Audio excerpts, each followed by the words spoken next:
Good morning, everyone. Thank you for joining. Thank you for joining if you're watching this online.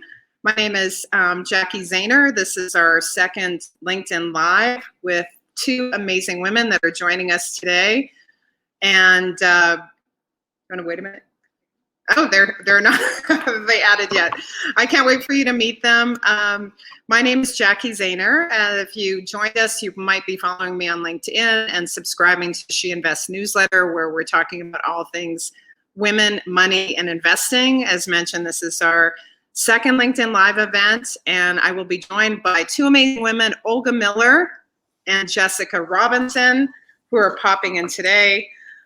Olga is joining us from Zurich, Jessica from Dubai. I can't wait to introduce them.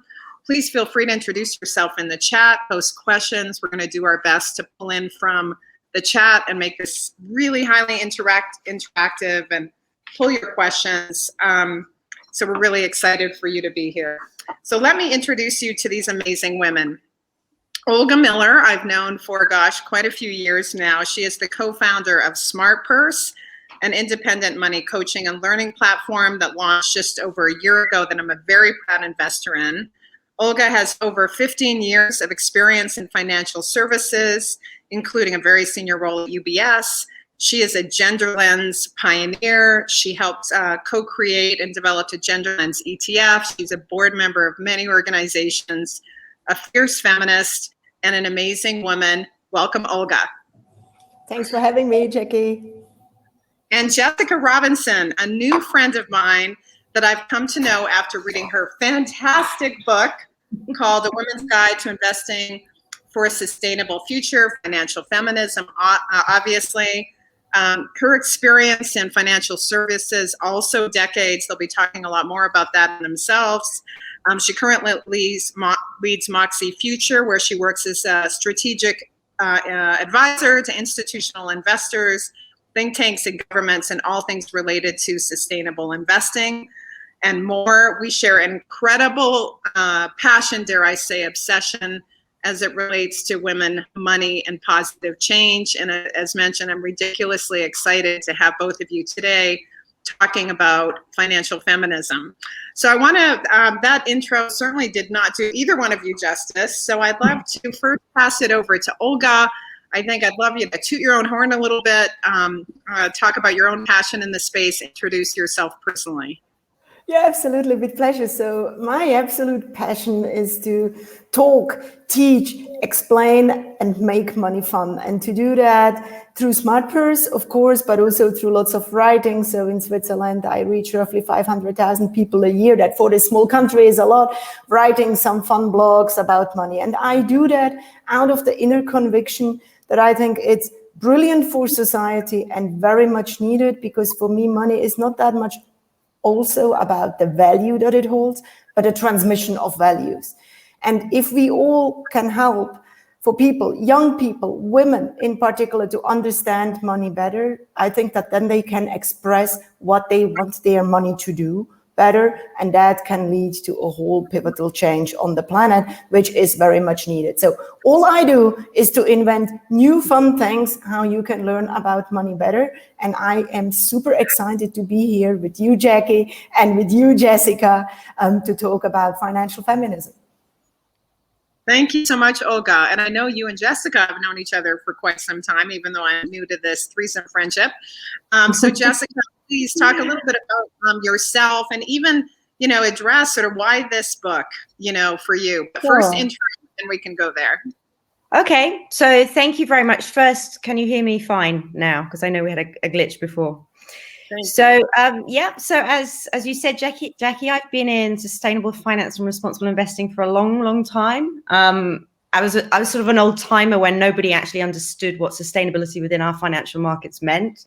It was pretty hard work at the time, knocking on doors, trying to convince people about things like climate change, social equality, gender. So it's phenomenal to see the traction we're now getting in the markets. I'm proud of the work that I've done over the last 15, 20 years on this. Now, my sort of passion around gender and why I wrote the book, it kind of started actually as a hobby. So, and it very much was born from many women coming up to me in a professional capacity, either at an event or reaching out to me on LinkedIn and saying, look, sustainable investing is really important. I understand what we're trying to do as professionals in the finance sector, but what can I actually do with my personal wealth? And so that sort of happened around 5-6 years ago. And I was really thinking, right, there's something in this. My gut instinct was, look, why are all these women thinking about impact and wanting to do more? And that's when I set up Moxie Future, which is really about educating and engaging with women. And actually, so then Olga and I connected, God, it was 5 years ago or so, Olga, right? Probably even more. I know. It actually worried me when Jacki said the decades of experience. Yeah, so we know her. Exactly. Wear it. So yeah, Moxie Future was just about educating, engaging with women. And I like to call myself a global citizen. You could probably tell by my plummy British accent that I'm from London, but I've lived in New York, Beijing, Hong Kong, and I'm now in the Middle East. And what I've observed about women and this desire to think about their wealth, it's a global phenomenon. And I say that as someone who's traveled the world. I speak at events and you know, I've worked in these places. And so when I decided to write the book, it was very much a true labor of love. You know, I was like, I'm so frustrated. And I think, oh, well, you're the same here, right? I'm so frustrated by the lack of progress. Here we sit in 2021 and we're still facing all these gender financial gaps. We're still trying to make sustainability of importance in our financial systems. And so that's it. I decided to put pen to paper, write a sort of easy access guide, something that could inspire women to say, actually, yeah, this really matters. I can do something with my money. And that was financial feminism.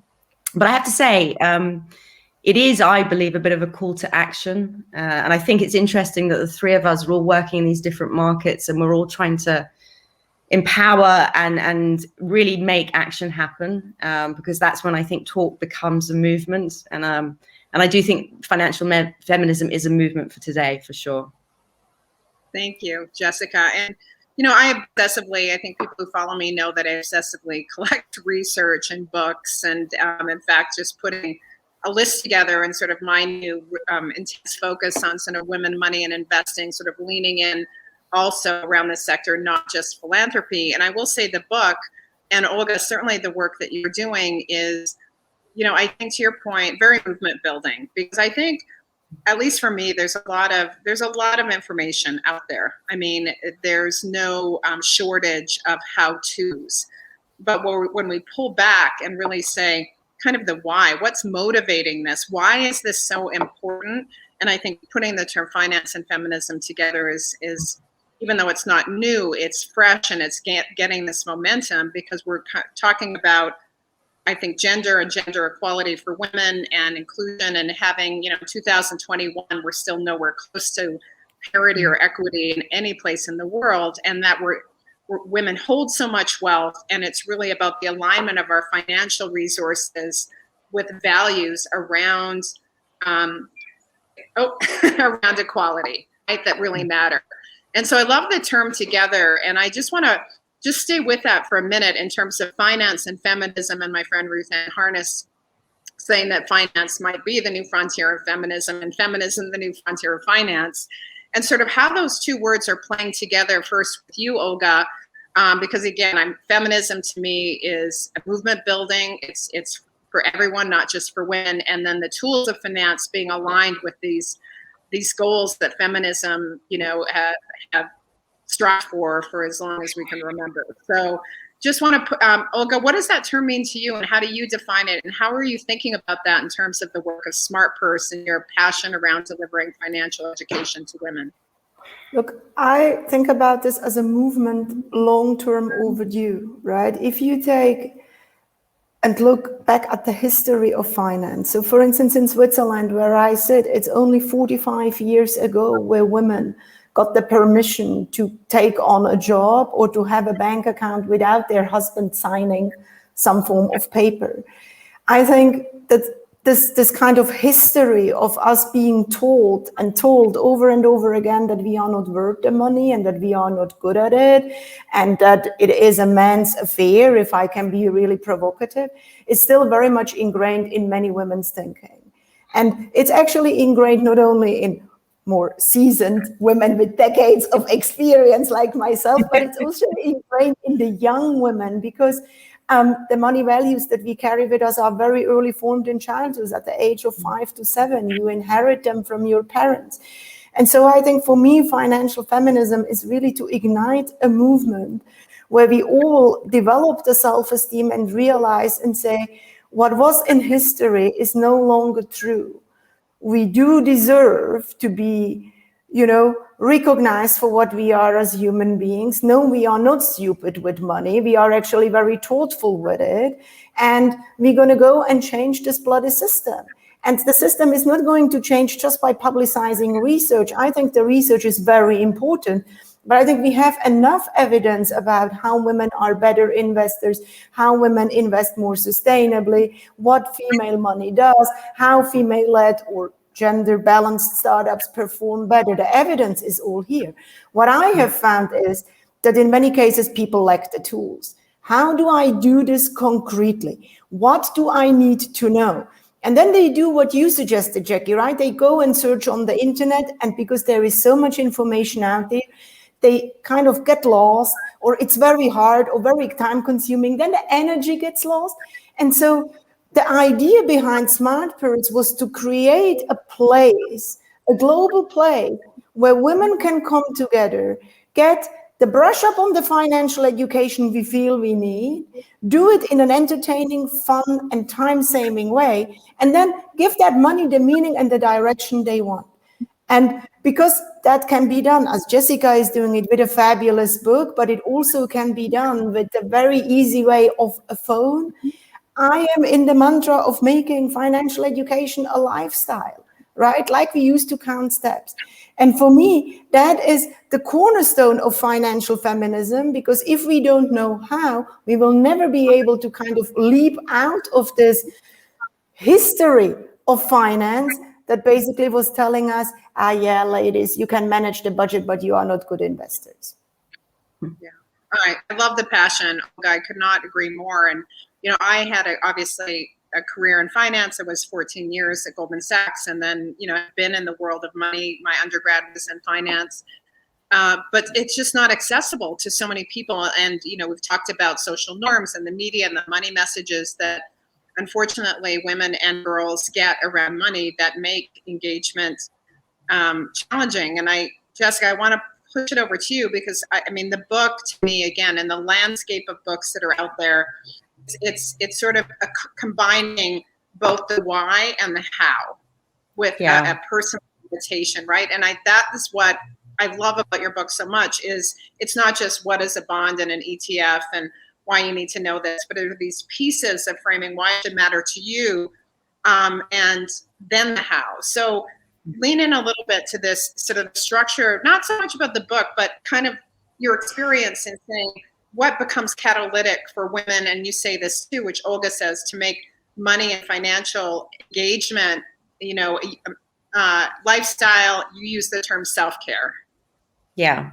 So I think, and I mean, we talk about feminism, obviously, and we're talking about equality. And I cannot not give the Gloria Steinem quote, which just kind of sums it up, right? We will never solve the feminization. We'll never solve the feminization of power until we solve the masculinity of wealth. And I think the three of us all know that, right? In our hearts, in our core. And so for me, that's a huge driving factor around financial empowerment for women. But the reason I wrote the book, and the reason I am trying to have a conversation and dialogue more broadly around financial feminism, is that I believe that we can really use our wealth to create the world we want to live in. I feel that it's about aligning our investment choices with our values. And if we don't have that discussion, we're missing a beat, right? It's not just about women earning and investing on a par with men. It's actually about the opportunity for women to use their financial power to create positive change. And whether that positive change is societal, environmental, whatever it is, right? Money, capital, is a lever of change. And so I really want to support that growth and discussion with women who are now thinking, okay, I want to start investing, but I also want to invest more consciously. And it's really exciting to talk about this now because women are obviously increasingly owning more and more of the world's private wealth. We're looking at around 32%, and that's growing every decade, and it's increasingly self-generated. So our job, I think, as leaders, as thought leaders, is to actually say, yes, let's use financial feminism to give women a voice, but that voice is to then determine the kind of world in which we want to live. And to me, that's really what the spirit of financial feminism is. And I think it's to Olga's point, right? We've had enough. Let's change the system. Let's do something different. Let's say, actually, no, I'm just not going to kowtow to the investment industry telling me I need to be in this ETF or I need to expect these financial returns. I don't know about you guys, but if I invest in a fund and I find out it's holding fossil fuel companies, that's an issue for me, right? And so I want to feel empowered and able to make the decisions and have those conversations with my bank or my financial advisor. And I think that's the real spirit and the energy behind financial feminism. Thank you. No, I could not agree more. And, I think we're all members of so many networks and communities. I mean, I think people in general are drawn to learn and do in community and with each other. And I think that's the bringing the movement part of this, and seeing platforms like SmartPurse and other communities pop up that are inviting us in to learn with each other, to create accountability with each other, to be a safe space for activation and for learning and doing, and realizing that we're only trying to undo all of human history that has, and to your point, Olga, I can't believe, did you say 42 years ago that women could own bank accounts in their own name in Switzerland? Yeah, 45 years ago, so 1976, which is the year when I was born. That's why I can remember this. That, mind you, Switzerland is very well known for not being the most stellar and progressive country in terms of gender equality, right? I think it was the same year where the women actually got to vote as well, the right to vote. But I compared this also to stats from the UK, and in UK it was 1975, right? So this history is actually very recent. Can I just say one thing? I'm a single working mother living in the Middle East. I cannot tell you how hard it was for me to open a bank account. To this day. Yeah, we've got a lot of work to do. And I think that's always worth acknowledging. And, and you quoted that gorgeous quote by Gloria Steinem, and I'm pointing to my wall because Gloria has been a mentor to me and a friend. And I have on the wall the very first issue of Ms. Magazine that came out in 1972, which again is in my lifetime. I was 6. Is that right? I can do the math. No, 8. But we're talking about recent history that women have earned the right, not earned, it should be given. I don't know why I said that, but have had these the rights, and it's up to us to step in to shape the financial world that we want to live in. And we're going to only do that if we are willing to use our money, again, this way that expresses our values. So, and please feel free, post comments in the chat. And I'm curious, if anyone's listening and wants to post in the chat, I have just a quick, we can't poll on LinkedIn Live, but as it relates to use, as you would sort of self-identify using your financial resources in alignment with your values, just curious, quick poll from 1 to 10, 1 not using them at all, 10 I'm like kicking it, out of the park with respect to not just investing, but how I'm spending my money and giving philanthropically. If you're interested, just post a quick 0, not at all, 10 kicking it on all axes. Just feel free to post in the chat what might be true for you. So I'd love to pull in a little bit around sort of the research. We all obsessively collect research. Jessica, you have in your book, which I've loved. I've already pulled new sources in there, pages and pages of stats and quotes and where all of this is coming from. But what I wanted to spend a couple minutes on, why is this so important? Why is it critically important for women to be engaged with especially around, we're going to focus on investments now, and I include savings and investments in that same category. But maybe first to you, when you're making the case for the why, and we know it's a heart and a head piece, but lean into some of the research and what have you pulled out that to you has been behind and motivating your choice of career and why you're so passionate in this area. So look, I think it's besides the fact that it can the women's money is a strong signal. It's almost as powerful as the right to vote, actually, right? When it is invested with the right values in mind. I also think it's very existential reasons why I feel so passionate about financial education. All the research suggests that women still are disproportionately disadvantaged. In the UK, a woman will be 5 times poorer than a man at the age of retirement. In Switzerland, we have 2 times as many women impacted and living in old age poverty than as we have men. And obviously one solution to all of this is having the ability to invest your money. Now, we all speak here about, this transmission of values and financial feminism. And maybe as we were talking about this, one thing that went through my mind is to say this is actually a very privileged conversation, because there are millions of women still out there that don't have any access to any financial system, right? That don't even have the luxury to think about the broader scheme of values or investing, because they are still kind of building it all up and needing to take care for their family. So I think, to me, it is something that remains unresolved, right? Financial education is a universal global challenge, and it remains unresolved. And my heart beats for big unresolved global problems. That's one part why I feel so passionate about it. The other part why I feel so passionate about it is what Jessica said. And I think you as well, Jacki, to change and create the financial system that we all want to live with, right? So not only the world, but also the financial system. And I just find it striking that despite the fact that there is so much overwhelming research out there, the change seems to be incredibly slow. Like, I'm now helping my food bank to change and make their processes and their products and their advisory things better or more inclusive, not just for women, but for all customers. It's taking years and years and years. And in 2019, when we studied with the Financial Alliance for Women, what kind of people in the industry felt the level of progress was on a scale from 1 to 5, 5 being light years of progress, 1 being nothing at all. Everybody was like, yeah, a 2 at best.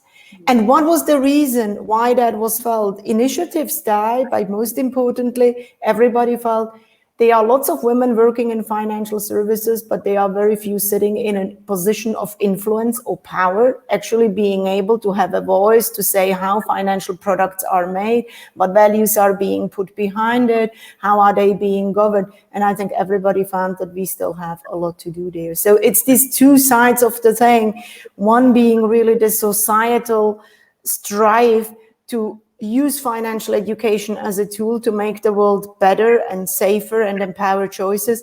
And the other one is the financial professional beating in me every day who says, we can do better as an industry and it's not difficult to do. And that's my motivation. Amazing. Again, heck yes. So Jessica, it's the same question over to you. I mean, obviously, I'm sure you're doing head nods with everything Olga is saying, but what would you layer on to this question of, like, what do we know to be true from the research? And maybe even going into a little bit of like, so what, what are the barriers? And then we'll get into the more what we want to do about it. And we got a great question from Anne-Marie asking us about, is it tools or is it systems? And I would say, what else in a solution set, what might we unpack and layer in? But first, research question over to you. Yeah, and I mean, I mentioned when I started to get into this sort of like female investor aspect, and for me, it was gut instinct. It was just, I could sense there was something in this. So I started digging around, doing the research. In fact, we were probably all 3 of us in different countries doing the same research, right? And there wasn't a huge amount out there like 5-6 years ago. So I actually we did a big piece of research surveying women in 5 markets. So China, Australia, the UK, the US, and Germany. So I wanted to get some sort of overview in terms of regional differences. And we surveyed them in terms of motivation on sustainability, responsible investing. And the results, honestly, were really conclusive. We found that 83% of women genuinely care about where their money is invested. and 69% feel a sense of urgency to invest responsibly.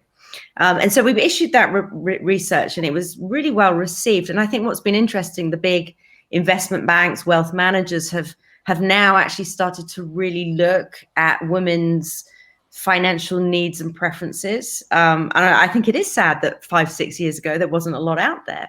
Thankfully, that's changed, because we need that information to inform how we change the financial system to ensure that women are, their investment and financial needs are fully addressed. And so I'm a big advocate of ensuring that we are data driven. This is not a sort of, we are looking at what preferences exist, and ensuring that we actually are delivering what women need. And I think, one of the things I don't want to generalize, because we do have to be very careful about gender stereotyping. But what we do know in terms of women, and this is, as I said, a global phenomenon, there's issues around confidence. A lot of women report feeling lacking of confidence. So they err on the side of caution. And in a way, that's a self-fulfilling prophecy, right? Because we all know experience builds confidence. We know there's issues around language. And I think all three of us, we've worked in the financial sector. And so we know that a lot of the terminology used can sound intimidating, but actually, it's actually masking quite simple concepts. So I think actually what's happened is that investment professionals quite often use language that may be at best unfamiliar, and at worst utterly baffling if you're not, and I say this from a very personal perspective. I've been in the industry, but I've also sat in a room with a financial advisor and thought, I don't actually know what he's talking about. And then the communication issue, and I know we'll talk about it a bit later, but the way, and Olga's touched on it, we message to girls and women one way about money and personal finance, and we message a different way to men. And I think, we're all in agreement that has to change. We have to stop talking down to women about money. And when we look at the perception that a lot of women hold, and I ask my friends, I say, how do you feel about investing? Oh, investing's not for me. And these are super smart, well-educated women. So there's sort of the writings on the wall. There's obviously some significant change that needs to happen, right? Yeah. Olga, please. Yeah, I think it's just sparked a thought, Jessica, as you were talking, and besides all the things that you have mentioned on the topic of data centricity, I think this is where part of the challenge actually lies, because very few financial services institutions, including the new fintechs for that matter, have good customer data. And I mean good customer data, not only that you have a gender split, but that you also have an affinity split, etc., because we are talking about an industry that has been traditionally segmenting its clients by the amount of money that they bring inside a financial services institution. And to pivot that around in order to have a much better view of who your customers are, what they want, what they feel passionate about, makes it incredibly hard, right? And what I do find interesting is that even the newer technological solutions, such as the fintechs, there is a really good study, actually multiple out there, saying that many of them, about 60%, don't even measure the level or the amount of women they have on their systems. Well, I think to your point, it's very important that conscious efforts are being made around understanding these data sets. Because when I was still working in UBS and we actually got to measure what the customers were doing and what they were responding to, it took 18 months to gather that data, right? Anybody who's listening. But after the 18 months, we found that the share of women was so low that the educational information that was developed with a lot of money was not read by more than 5% of women, right? And unless you have the data evidence, you actually don't know what to change. So I just wanted to add that on to what you were saying, Jessica, because I think it is partially also a data awareness challenge that we are still facing. Yeah, and I agree. And I know we talked about this before around fintech. I mean, part of the challenge is a lot of fintech entrepreneurs are male. So we're using a male default. And again, I think, and that's what's so phenomenal about SmartPurse is, we're actually developing solutions and platforms that have a sort of female lens in terms of what they're trying to deliver. And I do think we have to have very honest conversations that many women feel quite disengaged from the financial industry. They may feel patronized by a financial advisor. They may feel intimidated when they go to their bank and ask investment advice. I mean, I sometimes tell this story. I remember it was maybe 10 years ago. And my ex-husband and I we met with a financial advisor. We had this long meeting. The financial advisor did not talk to me. He talked directly to my husband. But I received a bunch of flowers afterwards. And for me, they're a nice person. Well, given that in the environmental industry, I don't want flowers. They're very damaging. But it was just so like, I honestly, I was astounded. Here we are, and we have equal decision-making power. I don't get talked to, but I get a bunch of flowers. Yeah. Well, I think it goes. I mean, this is all so complex, right? Because I get the question, why are we only talking about women? Why are we sort of deconstructing? Why do we continue to lean into these gender binaries? I'm working for a world where there's, we don't think with our construct. And I think next gen is, growing up in a world where they don't think in the gender binary terms, which, is I want that world too. And we also live in a world, which is true for in a lot of places, depending how you define it, with racial inequities, with, again, gender nonconforming inequities, male-female inequities, that products, who has the money, and who gets the money defines what is being made for whom, and you create out of your personal experience unless you diversify your teams. I mean, we can go into all that research, to say that diverse teams and more inclusive teams build products that are designed and created for them. I mean, that's the way the world works. And, to your point, especially in financial services, and we've quoted and talked about these stats because, less than 20% of senior leadership positions in financial sector are held by women. General GPs of funds get less than 3% of capital. People of color in the U.S. get 0.2%. So as long as we want and need white men and men to be engaged and embrace financial feminism in the same way we want women to, with this idea that the economic well-being of everybody matters, and that when people in general have ownership and have agency with respect to their financial decisions at whatever level. And if there's a question of access to financial products in many places in the world, there's so many unbanked people.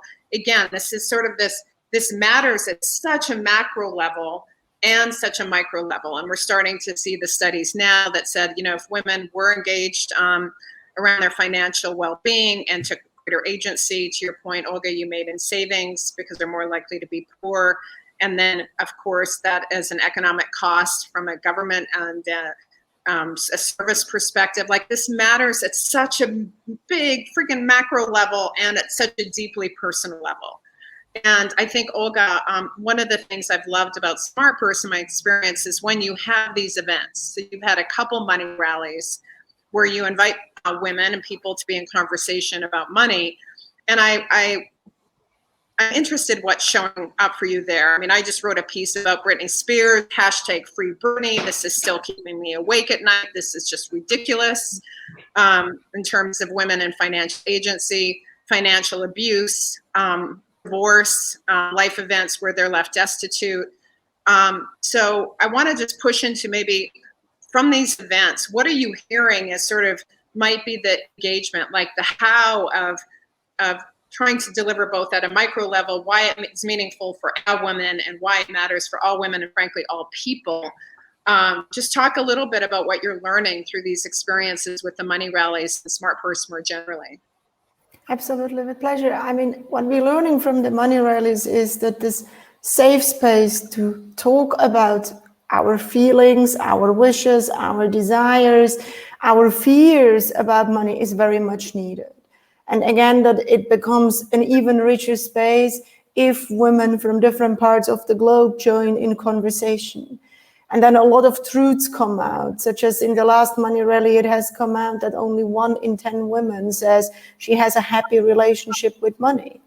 6 out of 10 were saying we still feel it's a little complicated, but complicated wasn't interpreted as we don't understand it. It's like the relationship is complicated. The feelings around the money are complicated. And so I think that we're learning that it's not just about the technicalities. It's not just about the returns. It's not just about the tools and the product. It's a hugely emotional discussion. Mm-hmm. And what I'm learning through SmartPurse is that even though the women might have, or we as women might have more courage to admit what money feelings we have in a safe space environment, there are many men that have these money feelings too. They just weren't able to voice them out, or there wasn't any space for them to voice out. 30% of SmartPurse users are actually men. Every day we receive a request from a man who says, this is actually great, it's values aligned, I know it's been made for women, but as a man, can I sign up too? And can I read the money school too? And of course, so that I think reaffirms what I have observed also in financial services. You make something better for the women, or it's useful for the women, it can be very useful for everybody. And so for me, financial feminism is really a concept that involves the man, is just having an inclusive approach to finance, right? And that is what we see through SmartPurse more and more. The fact that the safe space is needed, I think, is very much holds true. I know we all would wish not to have these women conversations about the inequalities over and over again. And I think we all feel that this is a dated concept, and especially the young women feel this is bloody hell, what are they talking about, right? Seriously, hasn't it long time passed? I think we just have to be realistic to say, no, it hasn't passed yet. These conversations are needed, and we need to have them, and we need to create these safe spaces so that women across the globe can flourish. One stat, linking to the stat, is probably the one from the World Economic Forum, that after COVID estimated it's going to take, and yet plus 1 more generation of women to close the economic gender gap. So I think we shouldn't blind ourselves in the hope that the issue has gone away, but I think what we should be doing is to take the supportive man, the financial feminists with us, and hopefully to help us to make change go faster. Thank you. Just amen to all of that, Olga. You know, and Jessica, I mean, one thing we've talked about, women are present and leading in sustainable investing, which include, and maybe you can speak to, and I've written a lot about it, what a gender lens, which has its own sort of chapter and layered into this conversation. But to celebrate, to support, to acknowledge that there are amazing women in leadership positions, more so in sustainable than I would say in traditional finance, which to me is not surprising. But speak to a little bit this movement, sustainable investing that you're seeing, and women's role in that. And, you know, feel free to pull in anything from, you know, Olga's amazing just remarks just now as well. Yeah, I mean, one thing I would just sort of following on from Olga is, you know, anyone can be a feminist. And, you know, it's not, you know, I get asked quite often that question, like, why did you write a book for women? And I often say, you know, like, sustainable investing is not the just for women. It's for all of us, right? It's about translating our values into our investment decisions. However, what we need to do is recognize this difficult relationship that you know, actually many women have with personal finance, but also we need to empower them to understand that actually your wealth, however big or small, can make a difference, right? And I think, you know, part of the frustration I feel, and perhaps I think you probably both of you do, is that the finance and investment industry has been so male dominated. And you know, we talk about values and alike, and we just have not done a good job at that. You know, we saw the financial crisis, we've seen what's happened through the pandemic, and I think we need to call out loud that we need to do a much better job. As both of you know, I'm a huge climate change advocate.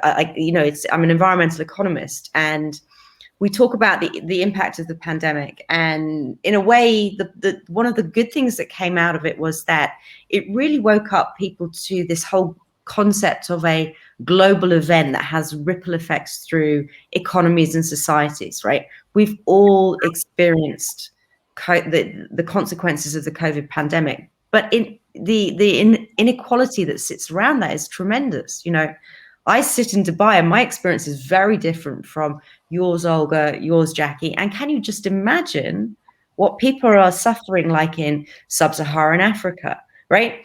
We have not endured this equally. And I think with climate change, this is the next pandemic waiting to happen.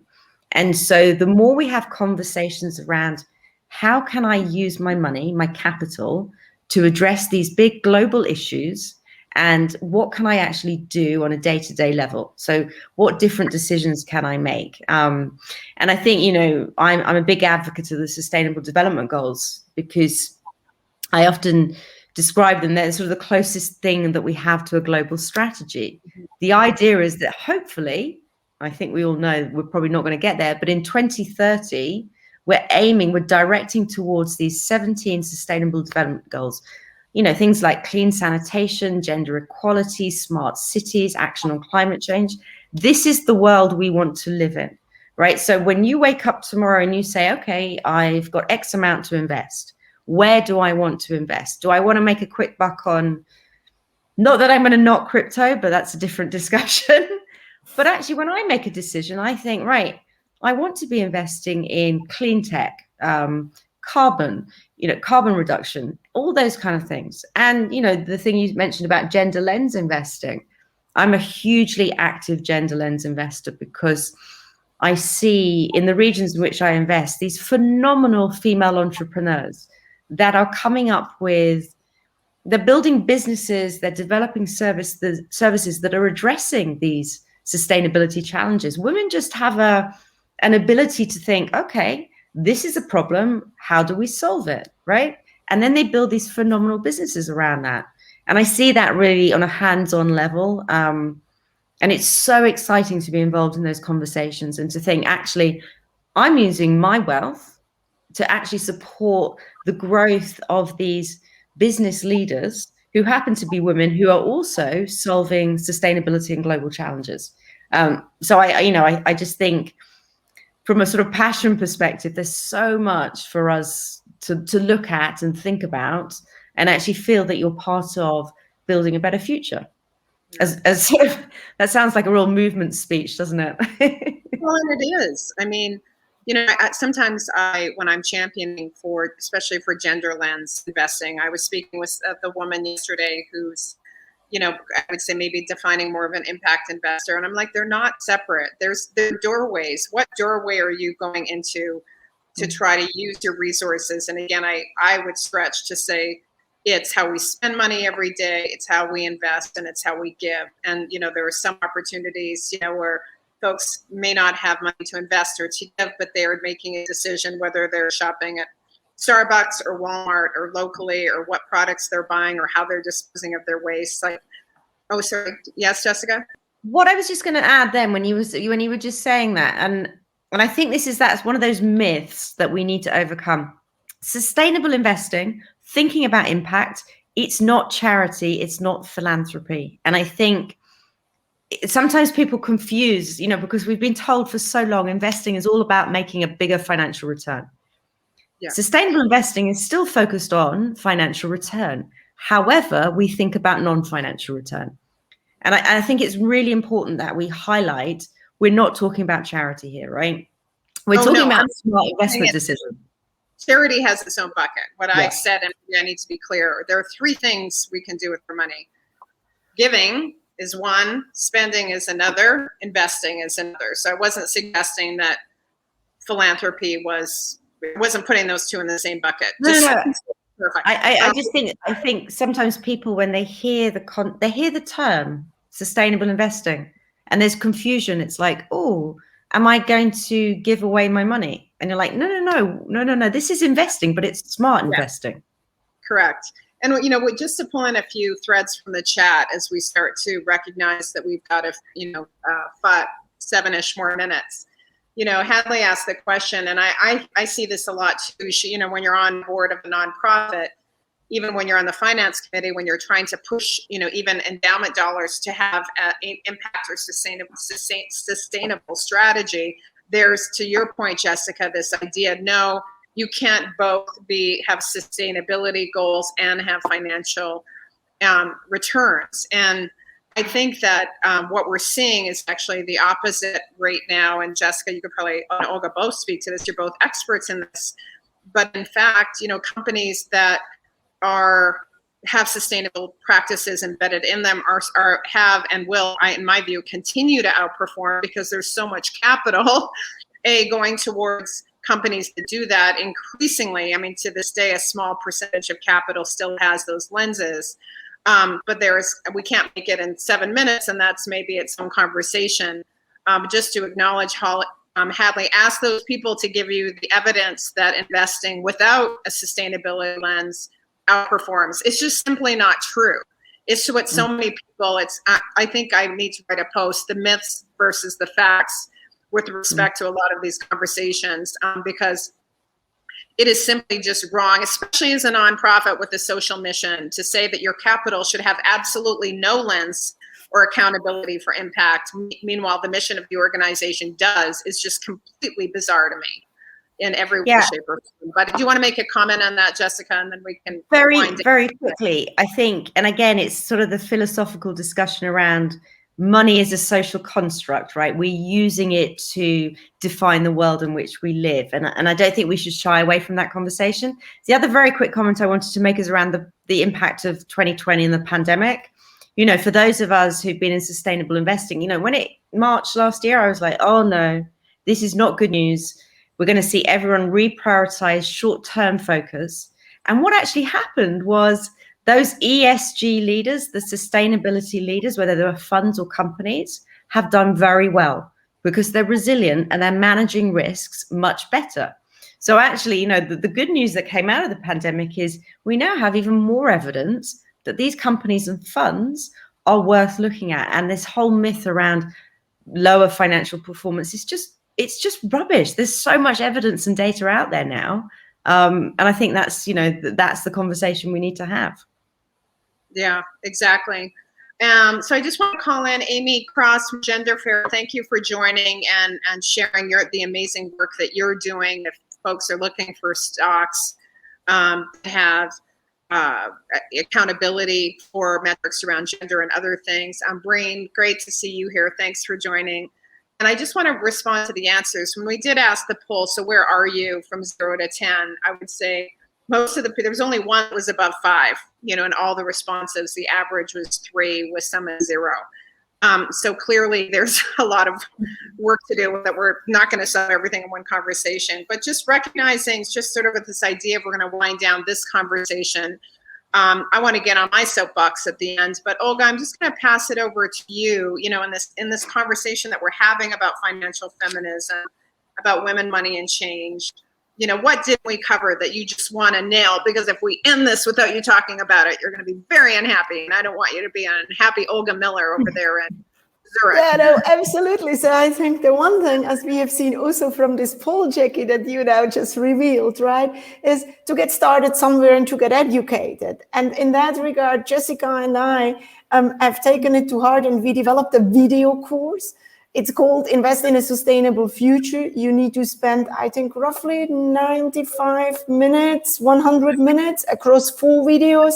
It's going to teach you everything about how to plan, how to develop a strategy, what ways you have to invest sustainably, how to measure your impact, and really will get you going. So if you are looking and are deeply inspired after this conversation to get going, that is the thing. And I think Madison will put some pointers into the chat.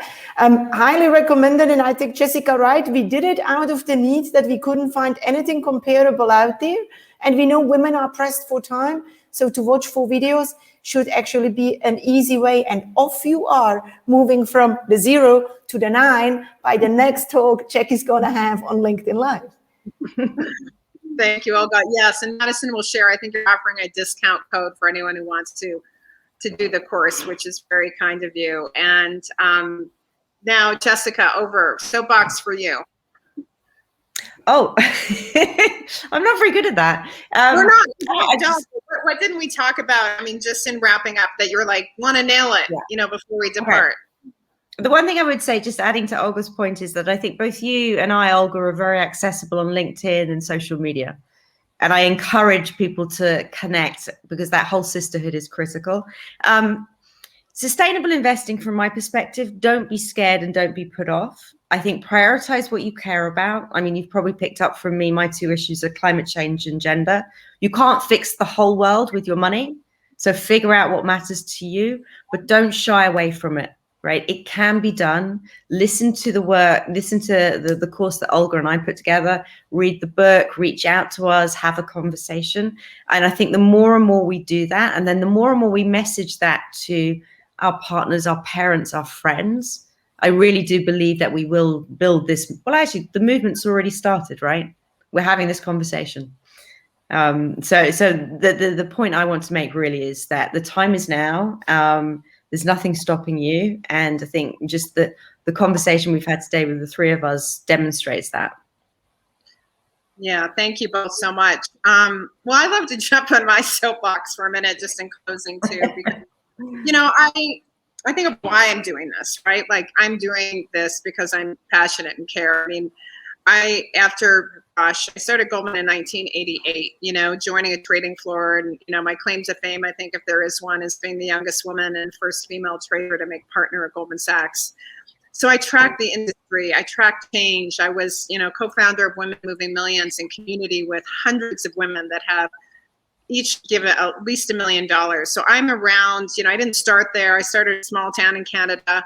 My family was very middle income, and somehow I'm in this world of money and power with platform. And, I see, I open my eyes at night sometimes and see this vision, right? Like, this women, money, and power and change, they have to go together, and as a female growing up in a world that's still so unjust, and I don't want that world, to your point, Olga, where we're still talking about it. I'm like, how could this be in 2021, with women, in this world, and like-minded men who have daughters and mothers. And I hate that argument, because you should just want to do it because it's right and just, not because you have a female in your life that matters.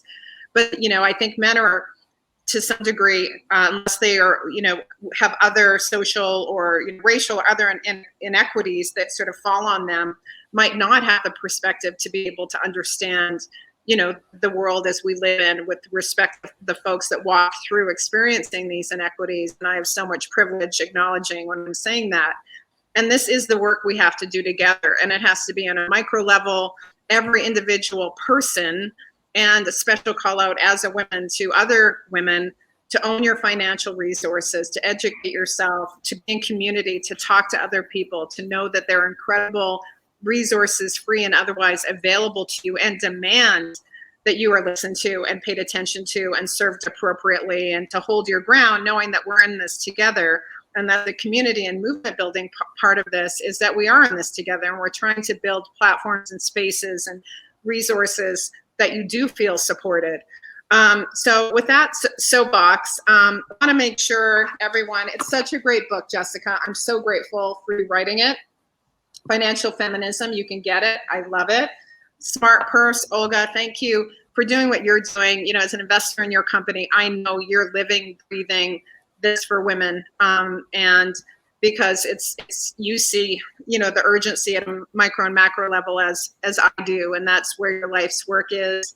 Olga just started a new newsletter on LinkedIn, Money's Impact. We've got the book, we've got the course we posted, sheplace.com. That's where we're starting to build community. You can join our community on Mighty Network, subscribe to She Invests. Wow, this is a long list. Follow at the She Place on Instagram. We're going to be posting sassy content there as well. And I'm just grateful to everyone who joined today. This will live on LinkedIn and on our YouTube channel, right, Madison? So we do want to make feminism and finance fun. So we're going to end with the song we opened up to, with an invitation. I'll bring back my... you can post whether you dig this, you think this is really weird, not that I care. I do care, because I love it, and I do it perfectly. We're going to go out with the dancing bobblehead. with what's the song again, Maddie? Money, flying lizard. We're going to close out with that. But ladies, thank you so much for joining us. Thank you with us on LinkedIn. We're going to let the music play for a hot minute. Have a beautiful day.